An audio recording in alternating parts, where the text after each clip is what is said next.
Mae Cyngor Llyfrau yn cors sy'n noddi ar y diwydiant cyhoeddi, a mae hwn yn eitha bwysig, dwi'n meddwl, fel cyd-destun. So, dyn ni'n am adeiladu yr busnes y diwydiant yng Nghymru.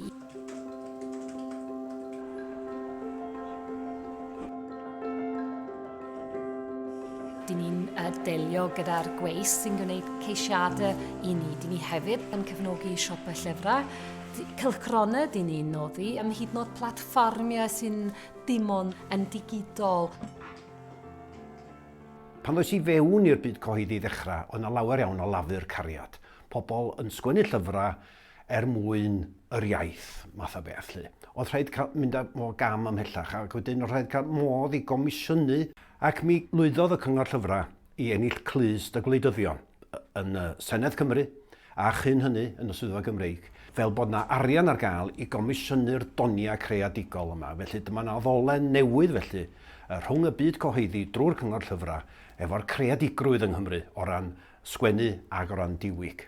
Heb yr nawdd Llywodraeth Cymru, dyn ni'n rhoi, dydy ddim yn bosib i'r diwydiant cyhoeddi drwy'r Gymraeg i bodoli.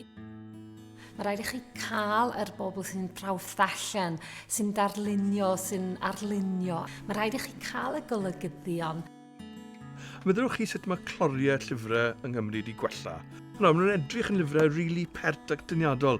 Ond mae'r llyfrau yna wedyn yn cadw argraffwyr i fynd, yn cadwyn y gyhoeddwyr i fynd, a'r cadwyn y gyhoeddwyr ni yn aml iawn wedi cael ei lleoli yng nghefn gwlad. Felly mae hwn yn ddiwydiant pwysig iawn i gefn gwlad ac i'r diwylliant bant o'r dinasoedd a trefi yng Nghymru.